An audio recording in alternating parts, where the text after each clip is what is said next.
Wasabi, you guys. Welcome to Integration Bee Training for Advanced. This is part 14.3, meaning that we are still learning about Lobachevsky tricks. Now, in this section, we are going to learn about the squared Lobachevsky.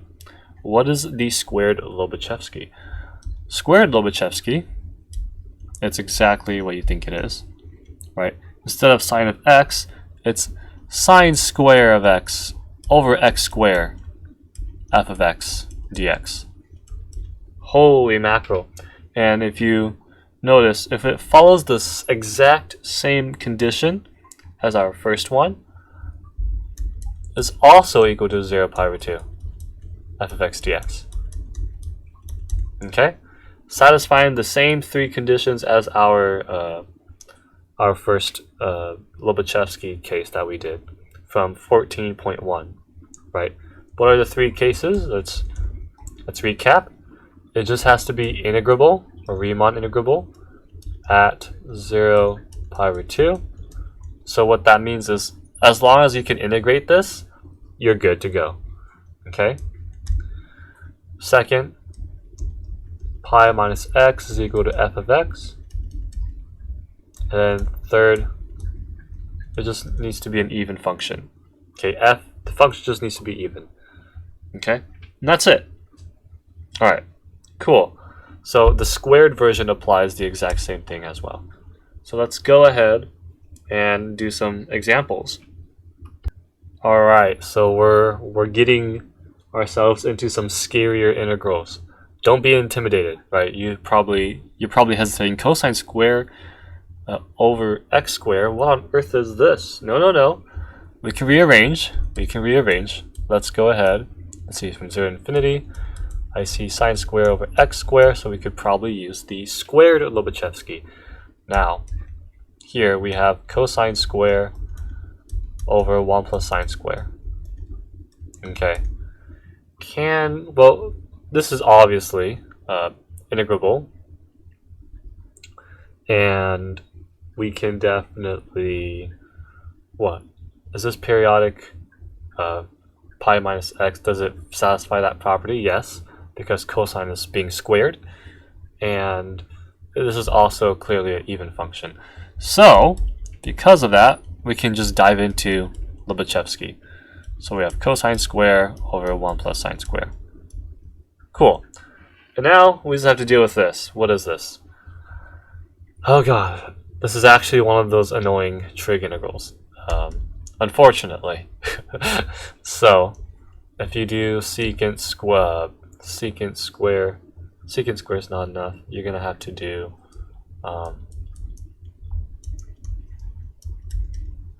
multiply secant 4 top and bottom. Then we end up with tangent square, and then we have 1 plus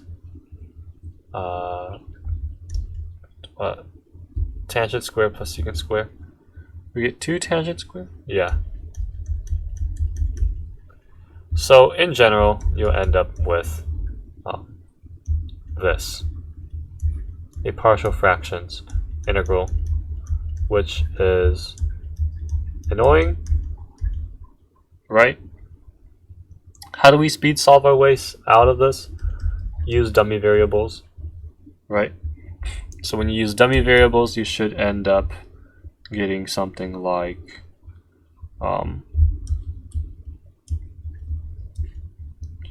you just treat it as linear, pretty much.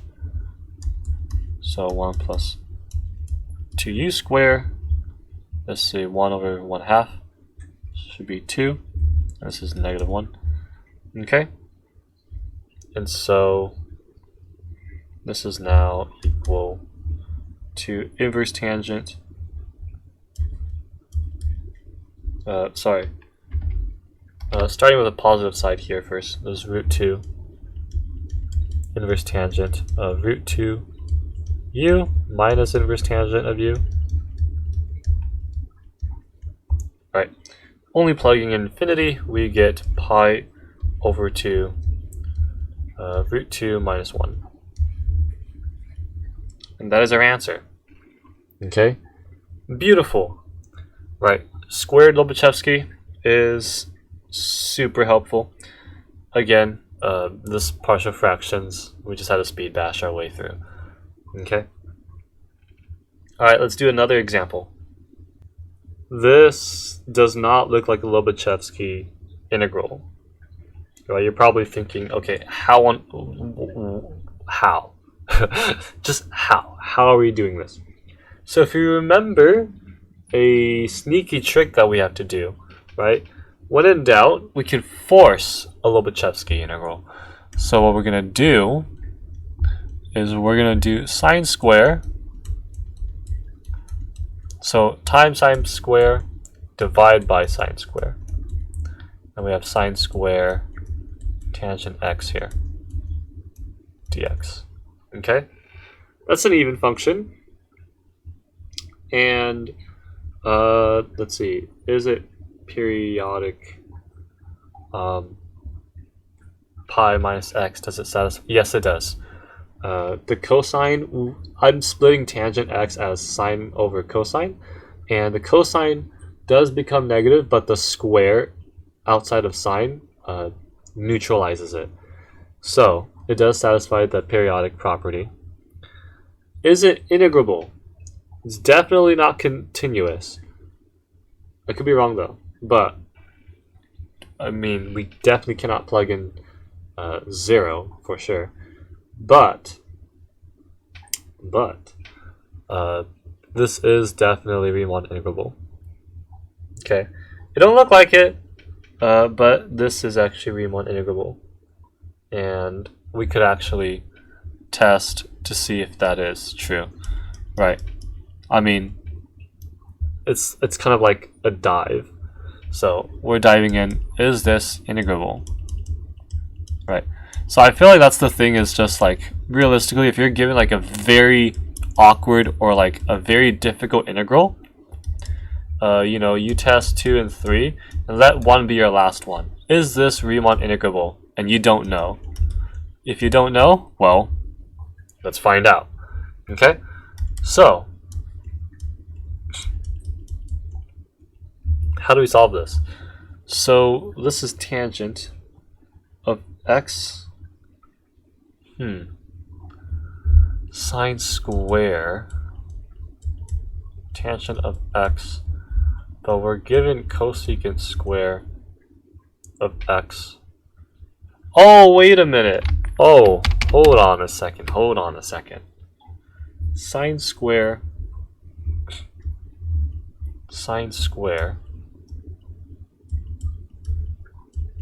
What if we turn this to tangent? And then now we have cosine square. And this is secant square. Oh my goodness. Let u equal tangent x. How cool.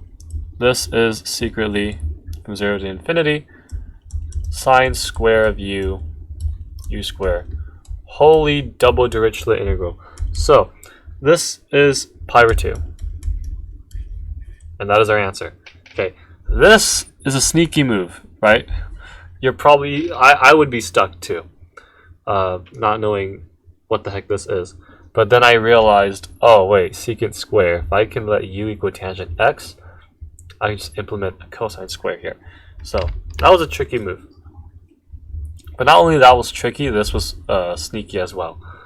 Okay, so it turns out that this is indeed Riemann integrable. So because it is, you just dive in and answer or guess pi over 2 if you're competing in a B that's that follows MIT rules, head to head pretty much. So yeah, that's how you solve this integral.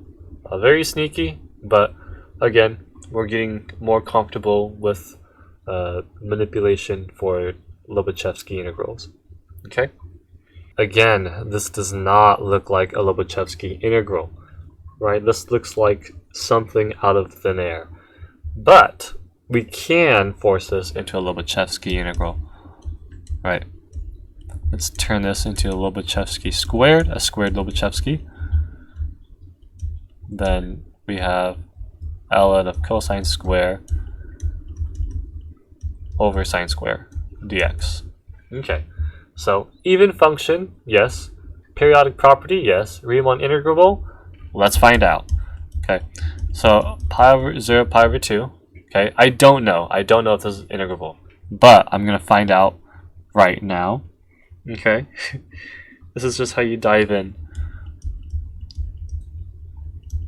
Right, in speed integration, you don't want to hesitate and prove. Like, we're not here to prove, we're here to find the answer. Okay, so I mean, we could do integration by parts. We definitely do that. I'm going to bring in the 2 so that I don't forget. And then we end up getting to I'm sorry, not secant x. This is actually tangent of x. And this is positive because the negative distributes. Yeah. And then here we have negative cotangent of x. And this, okay. I was like, wait, this cancels out to 2, but we have the bound is 0 to pi over 2. I thought it was 0 to infinity. I'm like, wait a minute, that diverges. But no, this is good. So pretty much we have this, right? If you plug in 0, we have a limit problem. If we plug in pi over 2, I'm sorry, if we plug in 0, no, plug in 0 to get ln of 1. And then that cancels everything out. Pi over 2, on the other hand, that's the only issue, is the limit for x equal pi over 2. We have ln of cosine square minus cotangent of x. Okay. This is, let's see,